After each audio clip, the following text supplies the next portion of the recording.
it's the next week. I'm going to get this thing out of the garage and check out the carnage and see what we need to fix. See what we need to repair, see what we're going to make better. See what we're going to do to make this thing legal. A cold start.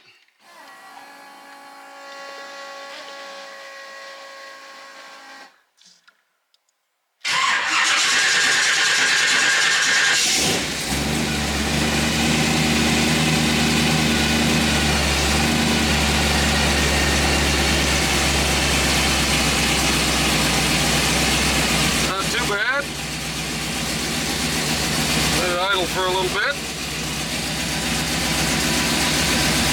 Throttle position sensor still screwing up, I think. And because I need that throttle, that IAC to work when it's this cold, I'm not going to touch the throttle. We're just going to try to let it heat up a little bit.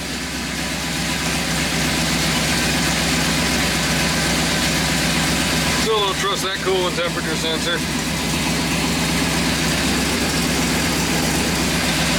I like the old mechanical one. There's still something going on.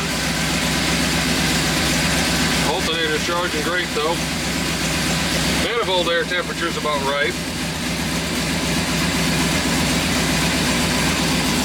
That's 58. About 54 degrees outside right now.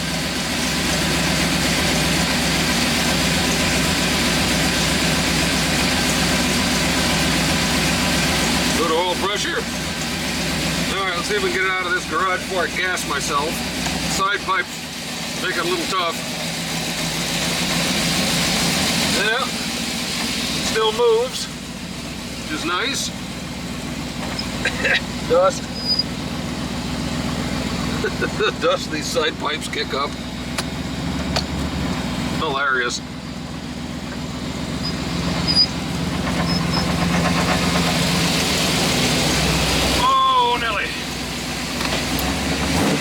And there goes the TPS. Okay.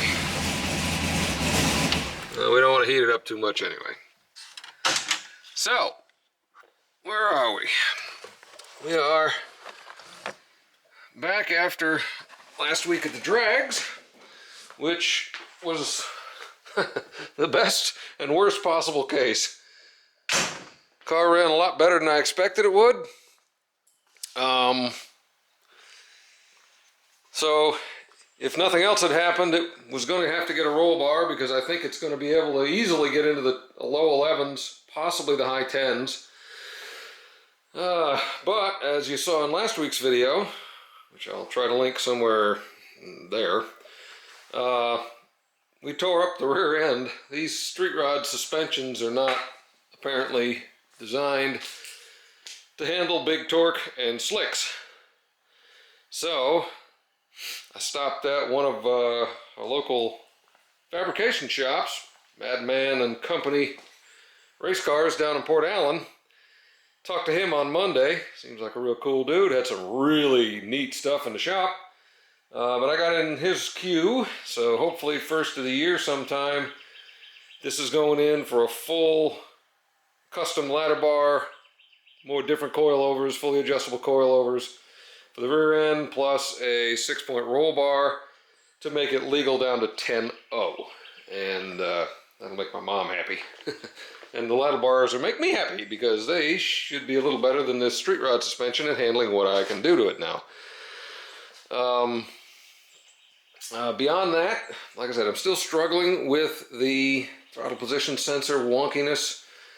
Talked with him a little bit. They do a lot of Holley stuff, and he's kind of agreed with my thought is that the 25-year-old distributor and Mallory distributor and coil, the Unilite stuff, is probably suboptimal for this application. So I have a Holley dual sync distributor system.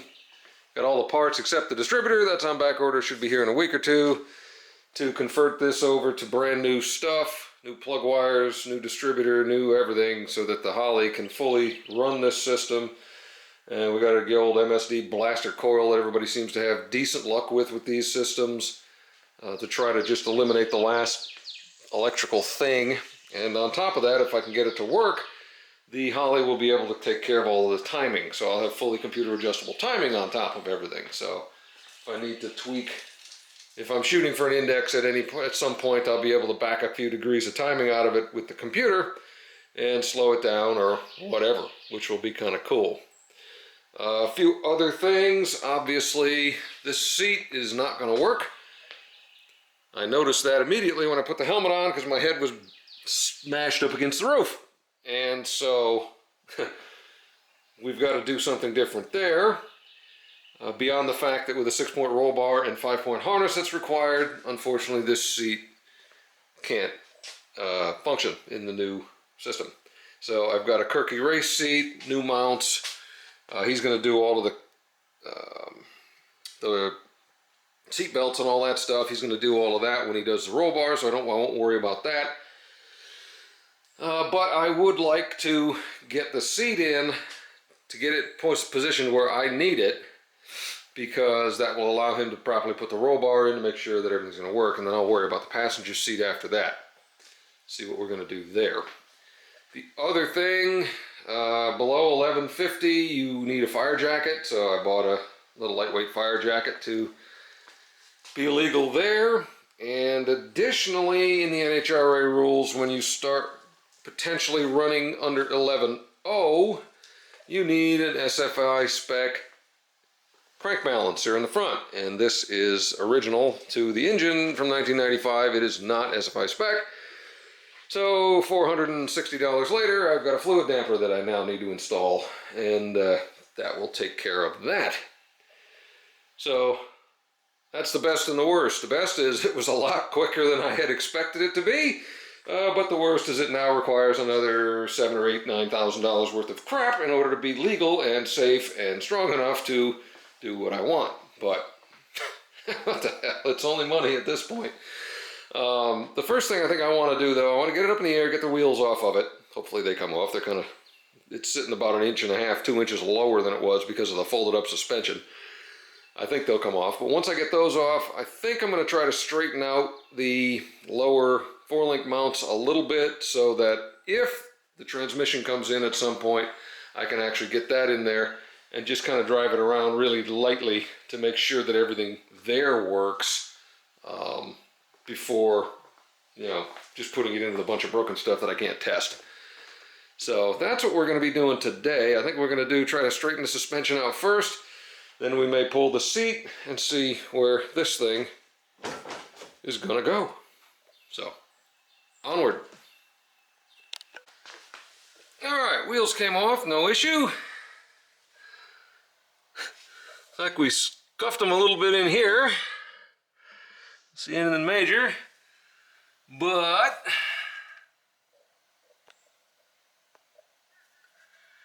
pinion angle's a bit suboptimal. And those bars shouldn't be that cocked, as we saw. Doesn't look like anything else got hurt, which is good. I think what I'm going to do is put the jack back under here, disconnect the shocks.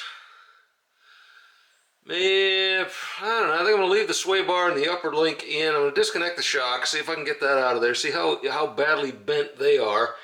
That one on the left side looks pretty bad, and they're both touching the housing, or were before I drooped it all. Now they are, you can see it. They're both touching the housing now, because that back end is pulled in this way. The whole thing should rotate back this way if I can get it straightened out.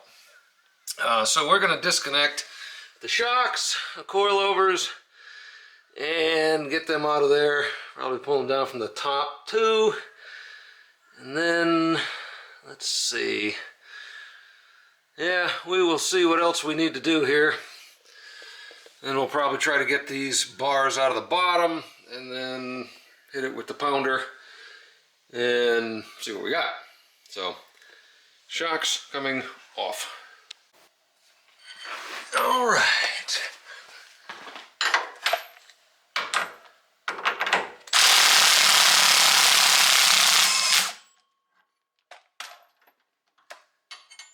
Okay. Suppose I should put the jack under there, and being a dummy. Back in a minute.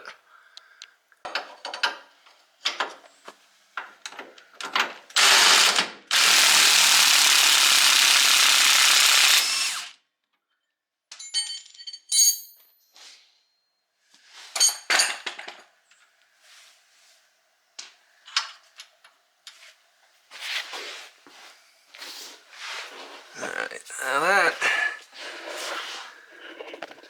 is a mess. Let's see if we can lower it down a little bit.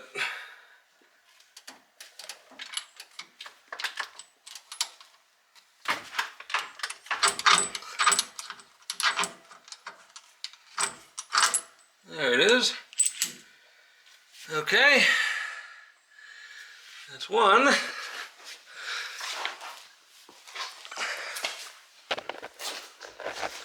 See if we can get the other one. Oh, good. That one just come right off. All right.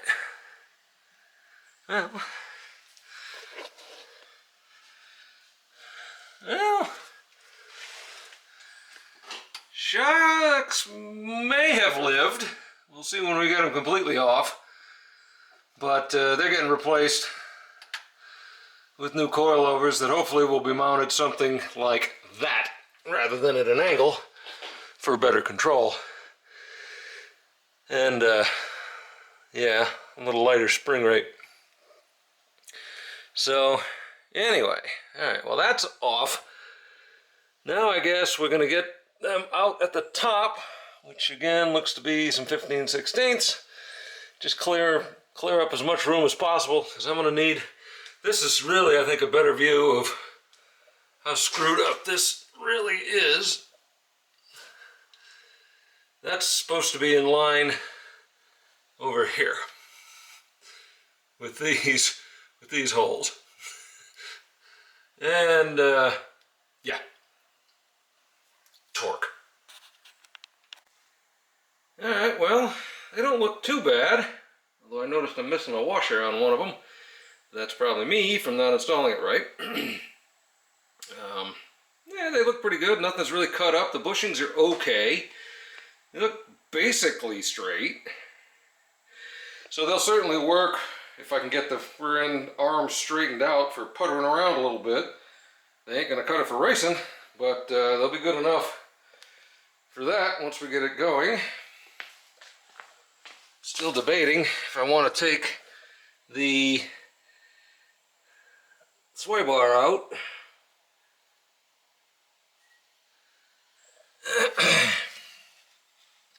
I kind of think I do, because I'm going to leave that up to him. Whether he wants to put one in or not, I don't care. Whatever's going to work best is fine with me. This one's pretty stout, but it certainly does restrict the rear end movement. So I think I'm going to pull that out just to clearance everything, and then that'll leave him a lot less stuff to fiddle jack around with. But there's not going to be a lot of room back here without cutting out the floor. And again, because that's the frame, yeah, that's as high, that bar for the where the shocks were attached is as high as that can go. But I guess if you got plenty of room here down below, you can go down kind of low, because the rims, you don't, I mean, as long as you don't really, for me, go below the rims, you're not going to hit the ground much. So the lower shock mount can come down a pretty good ways. And yeah, that would be kind of cool. So again, I don't do this, that's why I'm paying somebody who knows what they're doing. So we're going to take the rest of the bolts off and disabuse this car, or disassemble this sway bar, and go from there. Alright, so that's out. Really not bad, a little wobbly on one side. Probably could have used a little crank on one of the spline ends, but decent shape for 23 years old and 16,000 miles. One fateful trip down the drag strip. So now we're left with a loose rear end other than the panhard rod. Thank God that's going away, because the ladder bars are going to have X bracing rather than a panhard rod, which is good. And now I got to pull those bottom mounts out and figure out what we're going to do to try to bend that back straight. Phew, I may have to invest in a torch. Because that's, I mean, if they had boxed that in, it might have held a little bit, but yeah, well, whatever. Better break now than in the middle of when I'm actually, if I ever get into an event. So, off come the bottom rods.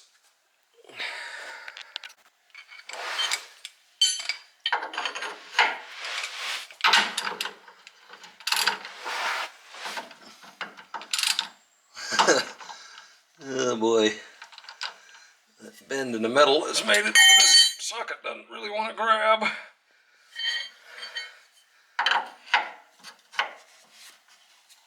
There it goes.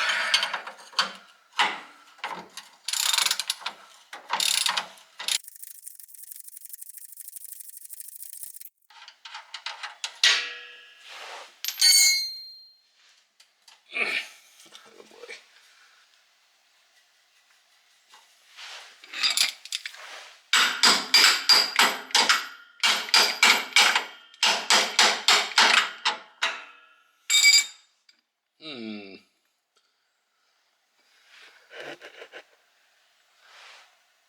I need to do some bending before that can come off.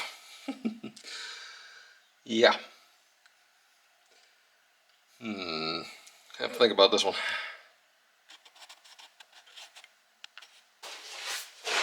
Alright, so this side came out reasonably easily because it had bent in the direction away from the brake backing plate. Ay, ay. That's some sharp bends. I am not quite sure how I'm going to handle getting all of that back in shape. It doesn't have to be perfect, but it's got to be better than that.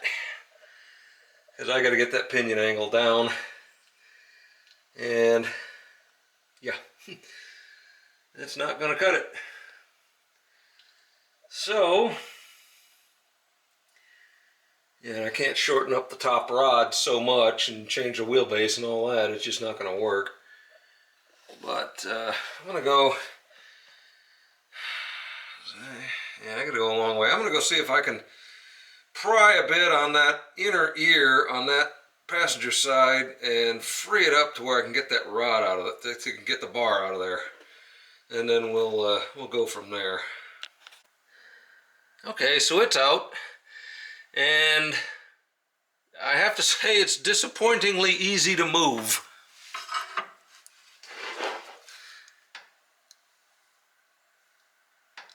There, that's about straight.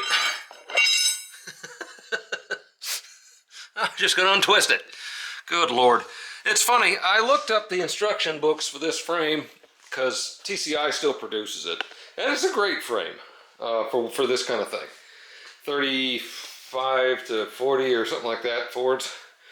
Great frame. So I wanted to look it up just to make sure I had all the information I needed about how this was set up while I was making some decisions about what I wanted to do with it. And it's funny, I look at these street rods and some of the big Pro Street fat tire ones, tubbed out stuff, and I always thought they were fast. Nope, they can't be. There is no way. They are strictly the boomer equivalent of a mall crawler for the kids with those squatted, stupid trucks. I'm absolutely flabbergasted that this thing is this cheesy. I think you could have done this. You put slicks on any one of these cars that hook up and hit it, you could do this with a small block. Because it doesn't need 550 plus foot-pounds of torque to bend that stuff. You just saw me tweak that with maybe a 2-foot pry bar, and it one hand. So good thing is that I should be able to get it back in shape with a couple of hammers, and we'll be putting this back together and getting it back on the ground so I can roll it around. So that's nice. But I'll add a little caveat to something I said several episodes ago, that these cars are a good base for a drag and drive type car. I still believe that. because you can get them fairly cheap. I mean, these cars are pushing 20 years old, 25, 30 years old even, depending on when they were built. They probably got some decent parts in them. But now that I understand, street rod does not mean race car. You really want to consider your rear suspension before you tear shit up like I did. Luckily, nothing else happened. You know, doing 115 miles an hour and 1164 in this car with the suspension in that condition, probably not the best thing I've ever done. But it survived, I survived. We're going to race another day. We're going to do this right. I'm going to get it set up where it's solid as a rock and go from there. But yeah, these cars look cool, but they are not race cars. Absolutely not race cars. You got to look under one. You see a ladder bar or a true adjustable 4-link, okay, somebody's done their work. But if you just see these parallel 4-link bars with a panhard rod, that's stock. Don't put a slick on it. Or you're going to have a bad day. All right, we're going to try bending some of this garbage back in shape. Okay.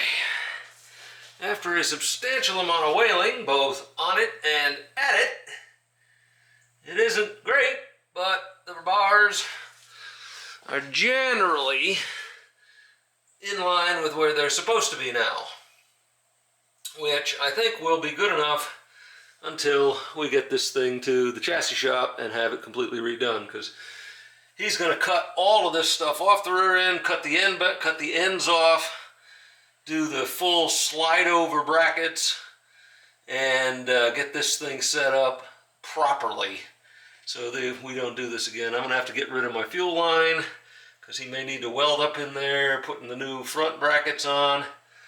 But that'll force me to do give me the reason to do the fuel lines properly and get them turned around so they're not crossed over behind the engine.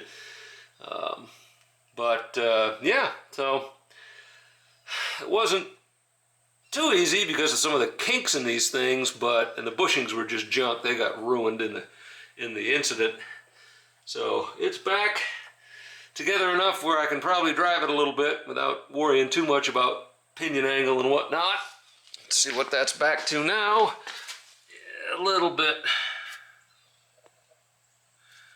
bit straighter. Still not great, but good enough. And the bars are not completely cattywampus like they were.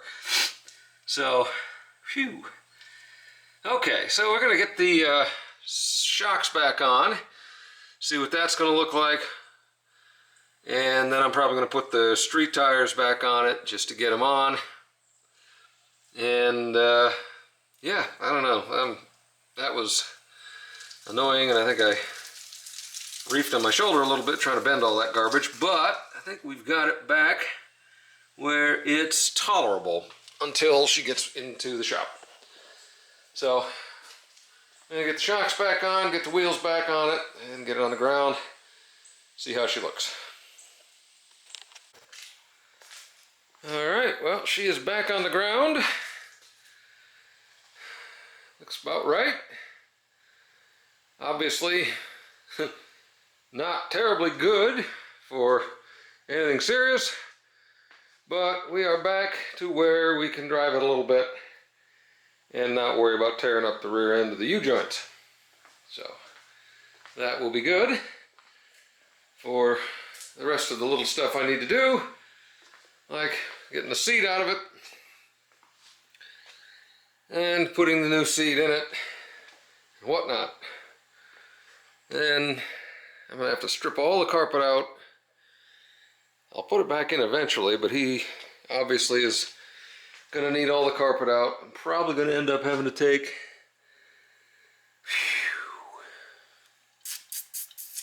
Yeah, I'm going to end up taking most of the interior out of it just to give him as best access as possible to cut his holes and run the bars, because the bars are going to have to come back down here to the frame and go up towards the front of the frame.